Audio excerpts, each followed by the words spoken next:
وإذا سمعوا ما أنزل إلى الرسول ترى أعينهم تفيض من الدمع مما عرفوا من الحق يقولون ربنا آمنا فاكتبنا مع الشاهدين وما لنا لا نؤمن بالله وما جاءنا من الحق ونطمع أن يدخلنا ربنا مع القوم الصالحين فأثابهم الله بما قالوا جنات تجري من تحتها الأنهار خالدين فيها وذلك جزاء المحسنين والذين كفروا وكذبوا بآياتنا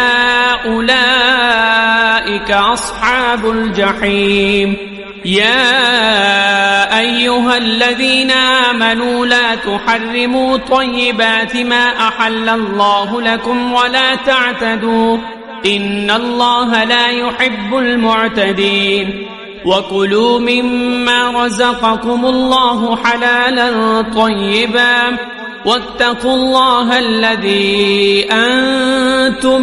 به مؤمنون لا يؤاخذكم الله باللغو في أيمانكم ولكن يؤاخذكم بما عقدتم الأيمان فكفارته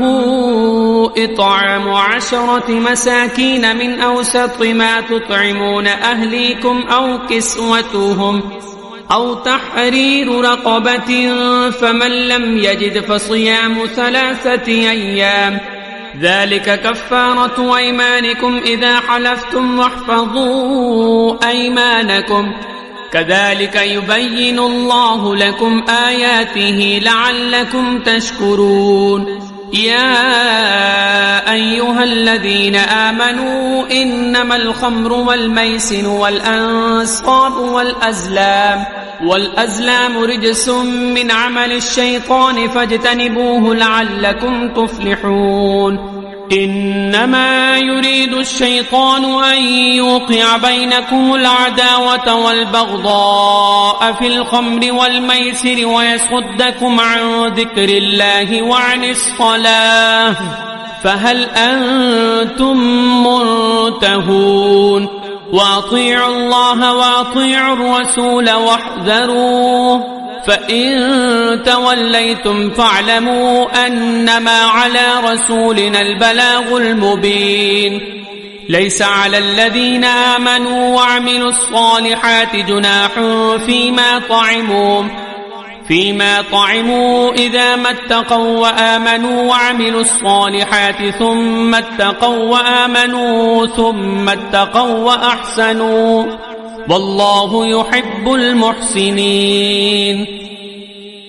يا أيها الذين آمنوا ليبلونكم الله بشيء من الصيد تناله أيديكم ورماحكم ليعلم الله من يخافه بالغيب فمن اعتدى بعد ذلك فله عذاب أليم يا أيها الذين آمنوا لا تقتلوا الصيد وأنتم حرم ومن قتله منكم متعمدا فجزاء مثل ما قتل من النعم يحكم به ذوى عدل منكم هديا بالغ الكعبة أو كفارة طعام مساكين أو عدل ذلك صياما ليذوق وبال أمره عفى الله عما سلف ومن عاد فينتقم الله منه والله عزيز ذو انتقام أحل لكم صيد البحر وطعامه متاعا لكم وللسيارة وحرم عليكم صيد البر ما دمتم حرما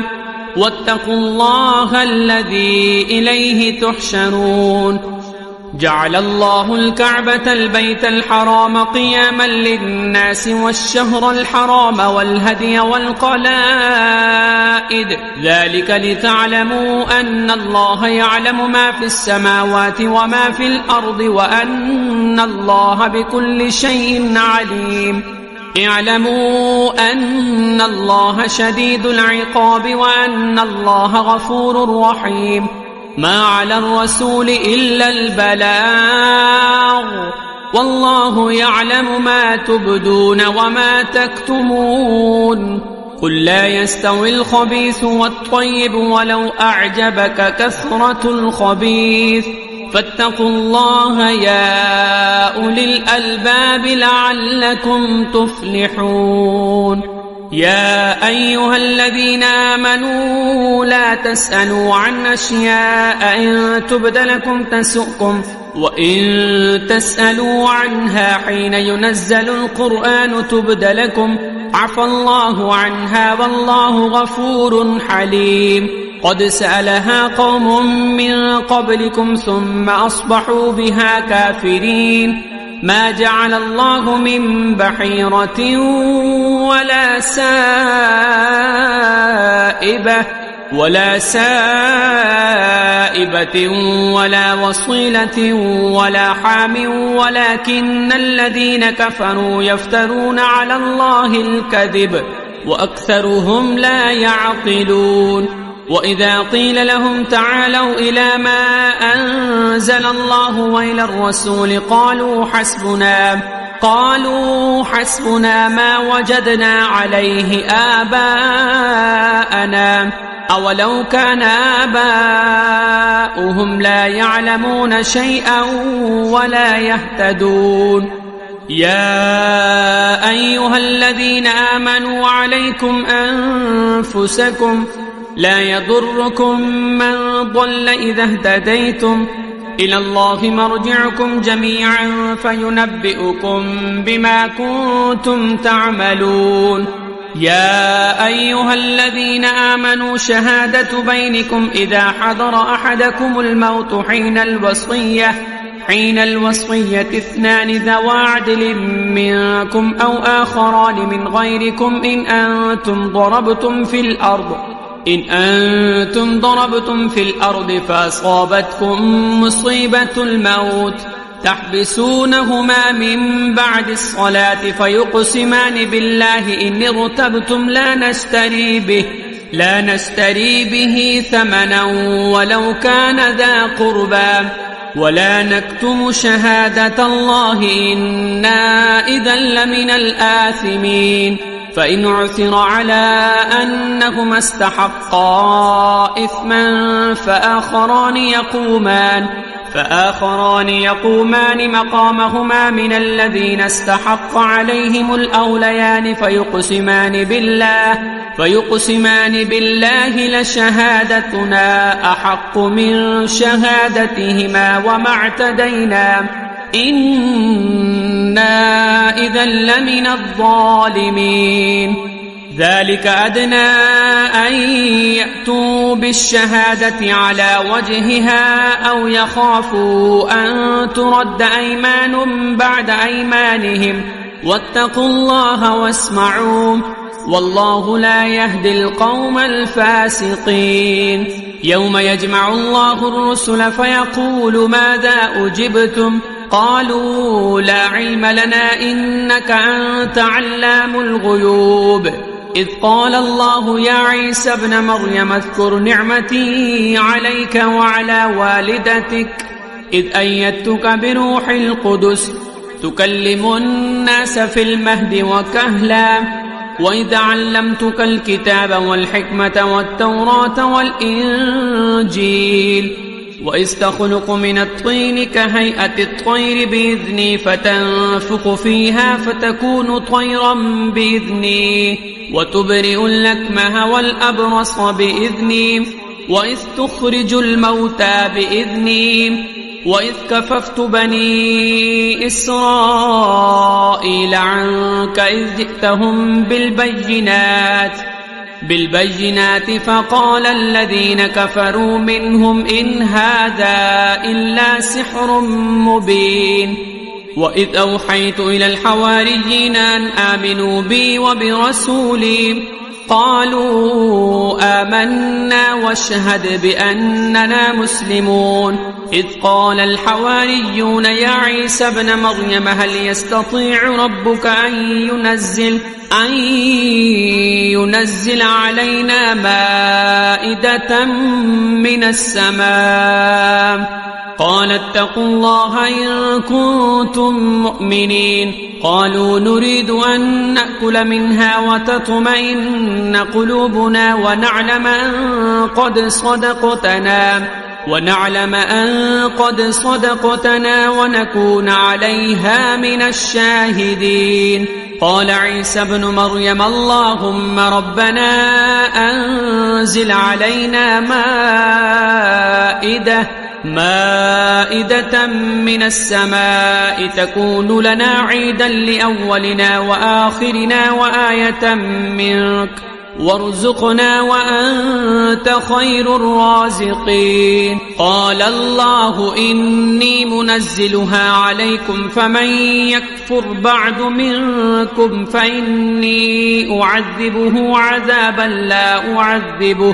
فإني أعذبه عذابا لا أعذبه أحدا من العالمين وإذ قال الله يا عيسى ابن مريم أأنت قلت للناس اتخذوني وأمي إلهين من دون الله قال سبحانك ما يكون لي أن أقول ما ليس لي بحق إن كنت قلته فقد علمته تعلم ما في نفسي ولا أعلم ما في نفسك إنك أنت علام الغيوب ما قلت لهم إلا ما أمرتني به أن اعبدوا الله ربي وربكم وكنت عليهم شهيدا ما دمت فيهم فلما توفيتني كنت أنت الرقيب عليهم وأنت على كل شيء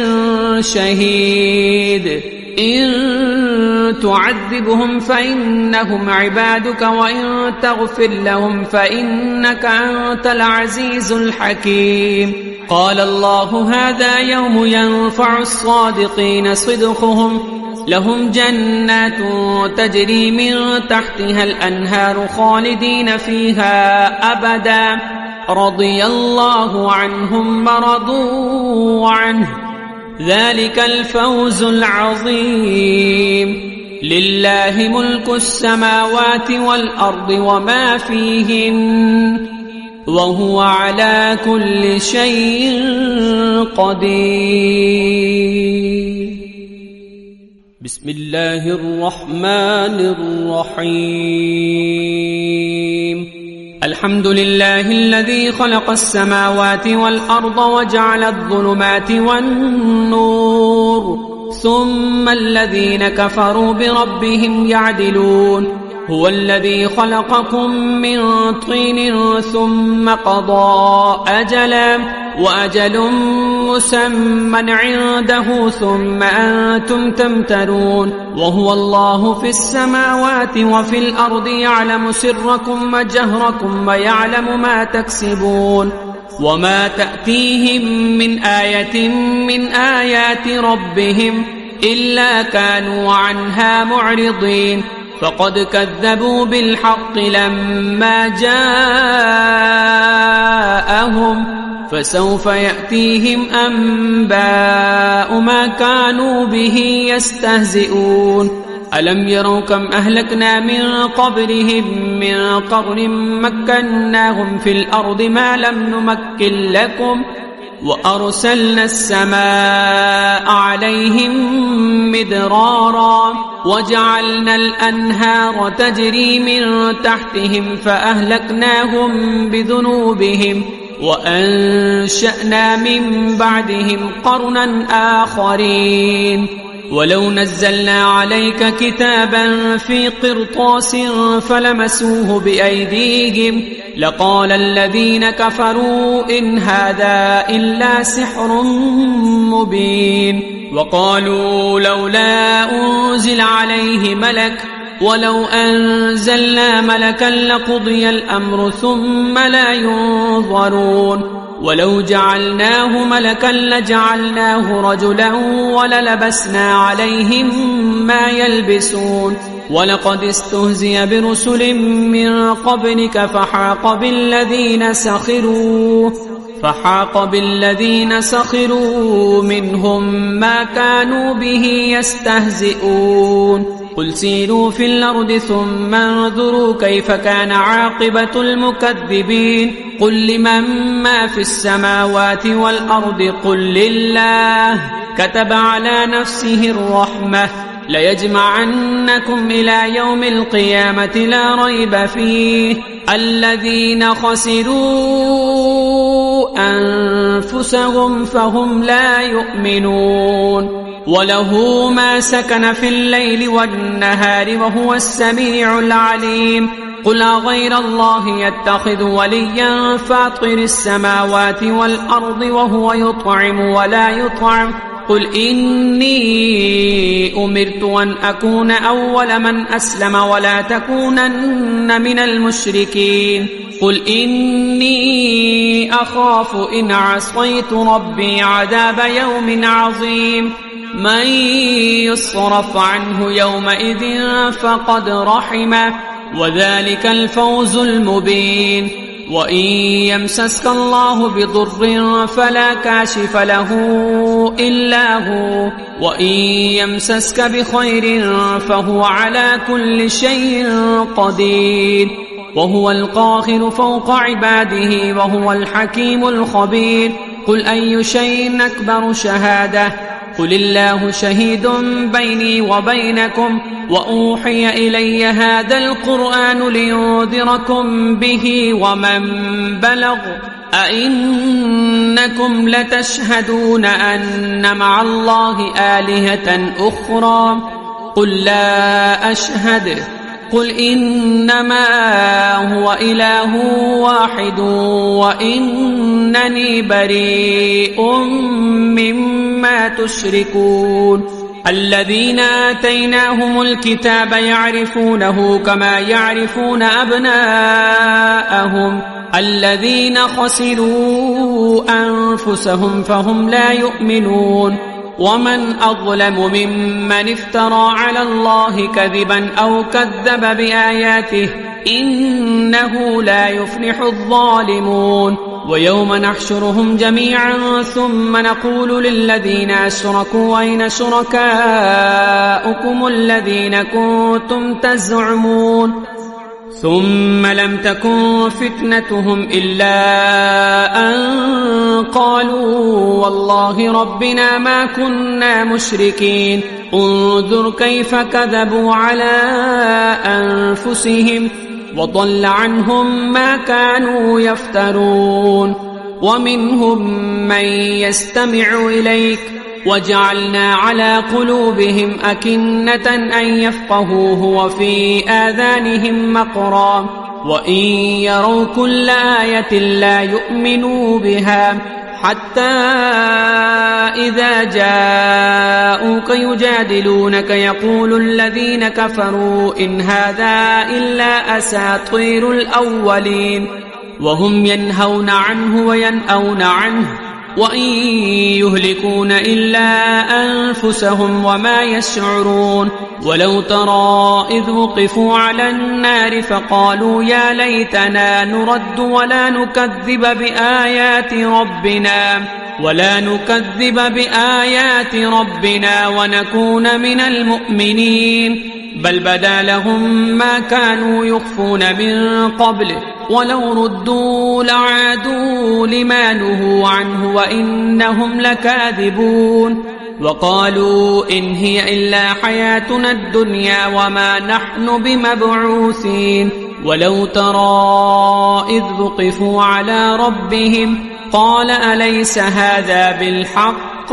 قالوا بلى وربنا قال فذوقوا العذاب بما كنتم تكفرون قد خسر الذين كذبوا بلقاء الله حتى إذا جاءتهم الساعة بغتة قالوا يا حسرتنا على ما فرطنا فيها وهم يحملون أوزارهم على ظهورهم ألا ساء ما يزرون وما الحياة الدنيا إلا لعب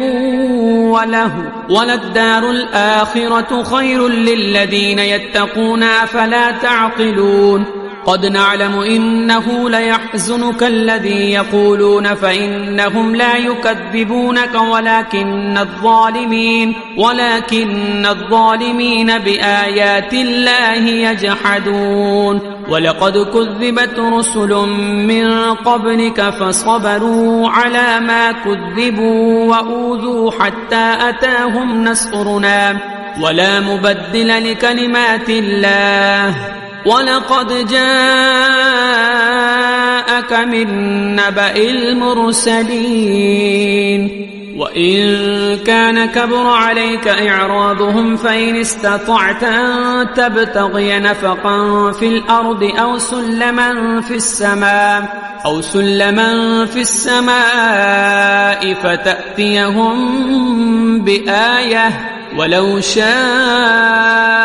الله لجمعهم على الهدى فلا تكونن من الجاهلين إنما يستجيب الذين يسمعون والموتى يبعثهم الله ثم إليه يرجعون وقالوا لولا نزل عليه آية من ربه قل إن الله قادر على أن ينزل آية ولكن أكثرهم لا يعلمون وما من دابة في الأرض ولا طائر يطير بجناحيه إلا أمثالكم ما فرطنا في الكتاب من شيء ثم إلى ربهم يحشرون والذين كذبوا بآياتنا صم وبكم في الظلمات من يشاء الله يضلله ومن يشاء يجعله على صراط مستقيم قل أرأيتكم إن أتاكم عذاب الله أو أتتكم الساعة وغير الله تدعون إن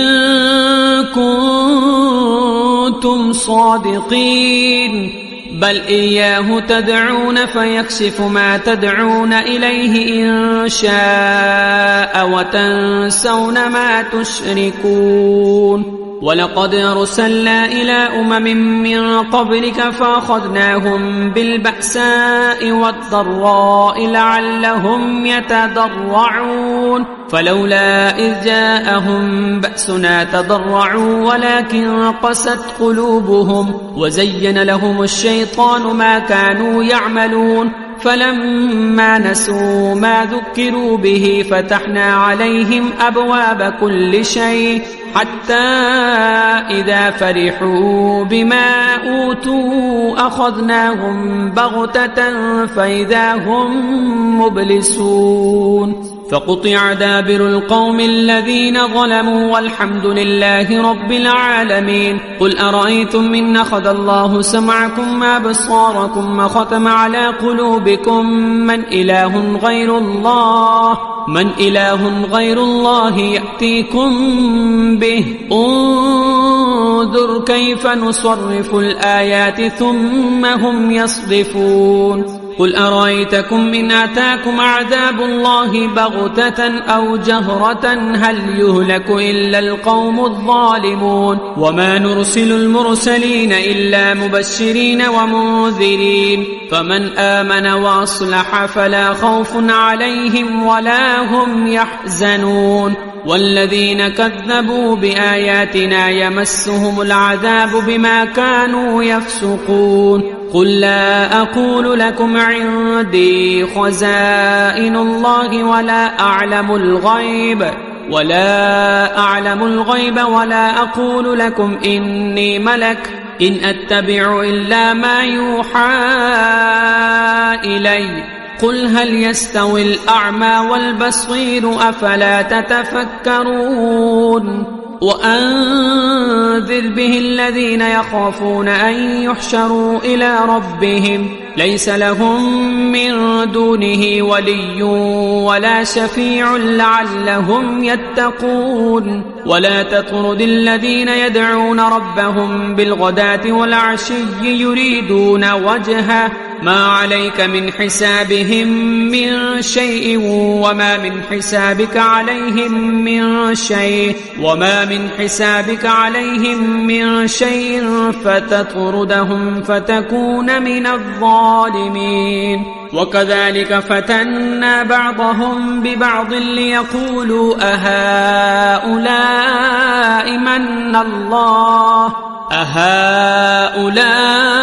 من الله عليهم من بيننا أليس الله بأعلم بالشاكرين وإذا جاءك الذين يؤمنون بآياتنا فقل سلام عليكم كتب ربكم على نفسه الرحمة أنه من عمل منكم سوءا بجهالة ثم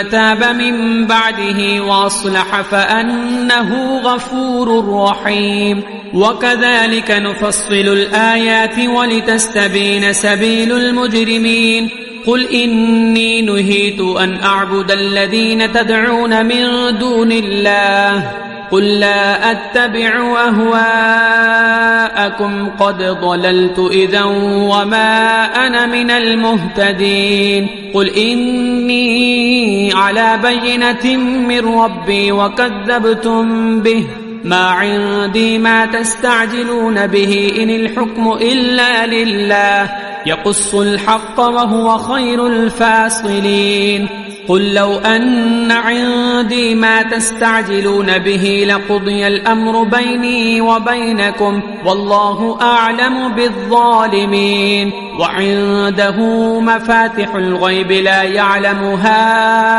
إلا هو ويعلم ما في البر والبحر وما تسقط من ورقة إلا يعلمها ولا حبة في ظلمات الأرض ولا رطب ولا يابس إلا في كتاب مبين وهو الذي يتوفاكم بالليل ويعلم ما جرحتم بالنهار ثم يبعثكم فيه ليقضى أجل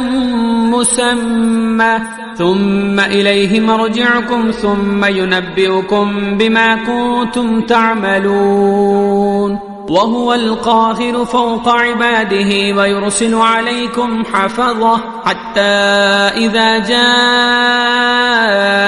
أحدكم الموت توفته رسلنا وهم لا يفرطون ثم ردوا إلى الله مولاهم الحق ألا له الحكم وهو أسرع الحاسبين قل من ينجيكم من ظلمات البر والبحر تدعونه تضرعا وخفية لئن أنجانا من هذه لنكونن من الشاكرين قل الله ينجيكم منها ومن كل كرب ثم أنتم تشركون قل هو القادر على أن يبعث عليكم عذابا من فوقكم أو من تحت أرجلكم أو يلبسكم شيعا ويذيق بعضكم بأس بعض انظر كيف نصرف الآيات لعلهم يفقهون وكذب به قومك وهو الحق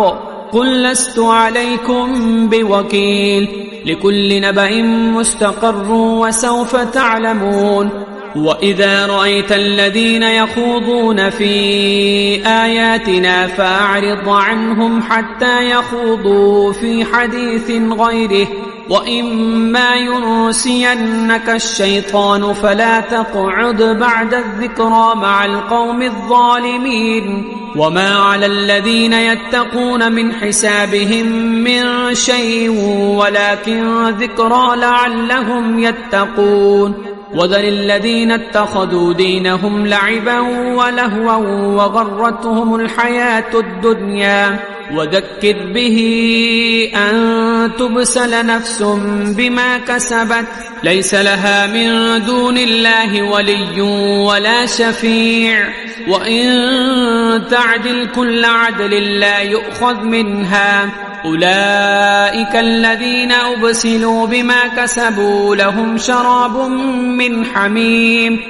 شراب من حميم وعذاب أليم بما كانوا يكفرون قل أندعو من دون الله ما لا ينفعنا ولا يضرنا ونرد على أعقابنا بعد إذ هدانا الله كالذي استهوته الشياطين في الأرض حيران له أصحاب يدعونه إلى الهدى ائتنا قل إن هدى الله هو الهدى وأمرنا لنسلم لرب العالمين وأن أقيموا الصلاة واتقوه وهو الذي إليه تحشرون وهو الذي خلق السماوات والأرض بالحق ويوم يقول كن فيكون قوله الحق وله الملك يوم ينفخ في الصور عالم الغيب والشهادة وهو الحكيم الخبير وإذ قال إبراهيم لأبيه آذر أتتخذ أصناما آلهة إني أراك وقومك في ضلال مبين وكذلك نري إبراهيم ملكوت السماوات والأرض وليكون من الموقنين فلما جن عليه الليل رأى كوكبا قال هذا ربي فلما أفل قال لا أحب الآفلين فلما رأى القمر بازغا قال هذا ربي فلما أفل قال لئن لم يهدني ربي لأكونن من القوم الضالين فلما رأى الشمس بازغة قال هذا ربي هذا أكبر فلما أفلت قال يا قوم إني بريء مما تشركون إني وجهت وجهي للذي فطر السماوات والأرض حنيفا وما أنا من المشركين وحاجه قومه قال أتحاجوني في الله وقد هدان ولا أخاف ما تشركون به إلا أن يشاء ربي شيئا وسع ربي كل شيء علما أفلا تتذكرون وكيف أخاف ما أشركتم ولا تخافون أنكم أشركتم بالله ما لم ينزل به عليكم سلطانا فأي الفريقين أحق بالأمن إن كنتم تعلمون الذين آمنوا ولم يلبسوا إيمانهم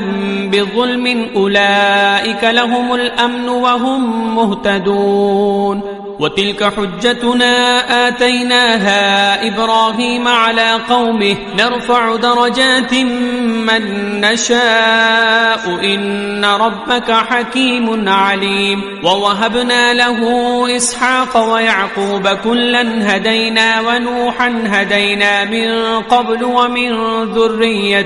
ومن ذريته داود وسليمان وأيوب ويوسف وموسى وهارون وكذلك نجزي المحسنين وزكريا ويحيى وعيسى وإلياس كل من الصالحين وإسماعيل واليسع ويونس ولوطا وكلا فضلنا على العالمين ومن آبائهم